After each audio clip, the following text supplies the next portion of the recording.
development, service to man, service to God. And according to me, nursing या nurse एक जो field में जो काम करते हैं, they are next to God. उनको उनका जो डेडिकेशन है, उनका जो डिवोशन है, वो भी कुछ योगदान करती हैं, भले अपने समय का योगदान करती हैं। और कुछ ऐसी भी हस्तियाँ होंगी जो हमारी मीडिया से नहीं जुड़ी हुई हैं, हम हमेशा उनका भी शुक्रगुजार करते हैं। सो बीइंग वेरी स्पेसिफिक, आज के इस दिन मैं इतना ही कहूँगा कि डॉक्टर साहब में एक अच्छी आदत है कि वो एक अच्छे गोताखोर की तरह पानी में डुबकी लगाते हैं। अच्छे अच्छे मोती जो आप जैसे यहाँ बैठे हैं उनको निकाल के ले आते हैं, जो यहाँ बैठे हैं, और एक माला बना लेते हैं। और वो जो माला है वो डॉक्टर 365 के नाम पे ऐसे रख देते हैं। तो मैं कहता हूँ it's a wonderful task and thank you very much. I am always with you, हमेशा साथ हूँ, हमेशा रहूँगा। All the best. जय हिंद, जय महाराष्ट्र। धन्यवाद। इस तरह के लेजेंड आदमी व्यक्ति RK HIV AIDS research and care centre को सालों सालों से सपोर्ट के तौर पे खड़ा है, तो डॉक्टर धर्मेंद्र पीछे और इस टीम में हमारे सामने बैठे हुए योद्धा राधेश्याम जी, महेश मनवानी जी, हनुमान समान हमारे प्रमोद राव जी, राठी जी, सोनी जी के शासन में कितने का मैं नाम गिरा, उधर सुरेश बैठे हुए सब, तो सब अपने आप में महाभारत और रामायण के एक बड़े बड़े किरदार के रूप में यहाँ अपने आप की किरदार अदा करते हैं।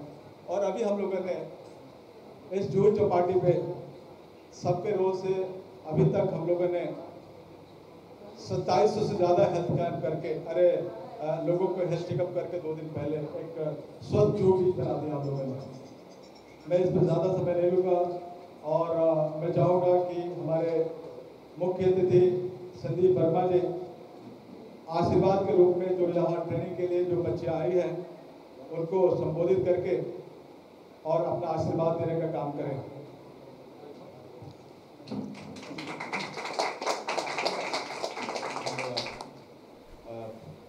डॉक्टर साहब, धीरज जी, आज के परम विशिष्ट अतिथि, वैशाली जी, मेरा कलीग सौरभ। जब मुझे इस प्रोग्राम के बारे में पता चला, मैंने बहुत रिसेंटली इस काम को टेकअप किया है, तो मैं धीरज जी को और डॉक्टर साहब को भी बता रहा था, तो उन्होंने बताया कि ये प्रोग्राम शेड्यूल्ड है, तो मैंने दोबारा सोचा नहीं, क्योंकि जिस काम के लिए हम लोग इकट्ठा हुए हैं वो काम इतना पायस है, वो इतना पवित्र काम है, जो बाहर से इस काम को देखता है उसे हमेशा लगता है कि इसमें इस तरह के काम में कुछ ना कुछ देवत्वों का वास है, और इसलिए ये काम बहुत ही ज़्यादा इम्पोर्टेंट हो जाता है। और इसलिए मैं ये कह सकता हूँ कि हमारे लिए बहुत ही खुशी, गौरव और फख्र की बात है कि हम लोग इस काम में आप लोगों के साथ जुड़ पाएँ। सिडबी, जैसा सौरभ ने भी बताया, ये गवर्नमेंट ऑफ इंडिया की एक संस्थान है और हम लोग ऋण तो देते ही हैं micro and small enterprises and medium enterprises को, बट हमारा एक बहुत बड़ा ओरिएंटेशन और इनिशिएटिव जो रहता है वो इन कामों के लिए रहता है कि हम एम्पावरमेंट कर सकें, हम कैपेसिटी बिल्डिंग कर सकें, हम लोगों को तैयार कर सकें कि वो आगे बढ़ कर के कुछ और बड़ा कर सकें, लाइवलीहुड से जुड़ सकें। तो इसी क्रम में सिडबी ने एक संस्था का भी की स्थापना की है, जिसे सिडबी स्वावलंबन फाउंडेशन कहते हैं। तो उसका पूरा काम यही है कि वो CSR एक्टिविटीज़ कर पाए। तो CSR activities, though it is not mandated for SIDBI statutorily, but हम लोगों ने एक कंपनी फॉर्म की है और वो कंपनी जो है CSR की एक्टिविटीज़ को ध्यान देती है और जिसके तहत हम लोग इस काम में आपके साथ जुड़े हैं।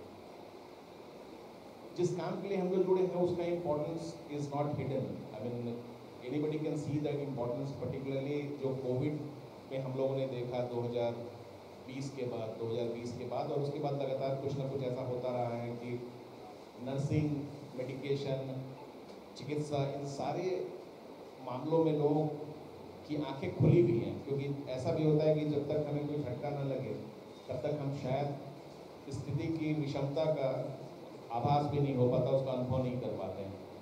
आज की तारीख में अगर हम देखें तो पूरे भारतवर्ष में, जबकि हमारी आबादी करीब 140 करोड़ है, 145 करोड़ के आसपास है, अगर आप इसमें देखेंगे तो डॉक्टर्स की संख्या इतनी कम है, अगर इसको आप कंपेयर करेंगे दूसरे डेवलप्ड कंट्री से या डेवलपिंग कंट्री से जिसके साथ हम कम्पीट कर रहे हैं, कि 4 दशकों से एक हीरो की भूमिका, एक डायरेक्टर की भूमिका, एक प्रोड्यूसर की भूमिका, एक ही नारा स्वस्थ भारत देश हमारा। जैसा कि सर ने बताया कि कोरोना काल में सारी चीज़ें अस्त व्यस्त हो गई थी। एक ही चीज़ लोगों को समझ में आ रहा कि भाई हमें एक नर्स मिल जाए और एक ऑक्सीजन मिल जाए तो हमारी जान बच जाएगी। कोरोना काल में मेरे पास तकरीबन बॉम्बे के बहुत सारे उद्योगपति मुझे जानते हैं, जो मुझे समय समय पर सपोर्ट करते हैं। ऐसे तकरीबन 50 लोग ने मुझे संपर्क किया और बोला कि डॉक्टर धर्मेंद्र, मैं आपको 50 लाख रुपये भेज रहा हूँ, मेरे लिए 2 बेड रिजर्व करके रखना या 2 नर्स हमारे लिए रिजर्व करके रखना। तो मैंने बोला कि इस मजबूरी में किसी का इस तरह से शोषण करना अच्छी बात नहीं है। मैंने सबको आश्वासन दिया, आप अपना पैसा अपने पास रखो, आपके लिए 2 बेड हमारे तरफ से था, है और रहेगा, और आप सुरक्षित रहेंगे। और उन समय मेरे पास तकरीबन 3000 से ज़्यादा नर्सों की संख्या डेडिकेटेड होकर के 24 आवर्स में तकरीबन हम लोगों ने 2 महीना के अंदर लोगों को तो सेवा करेगी ही, और अपने घर को भी एक घर चलाने में, अपने पैरों पे खड़े होने में इस कोर्स से उनका बहुत बड़ा रोल रहने वाला है।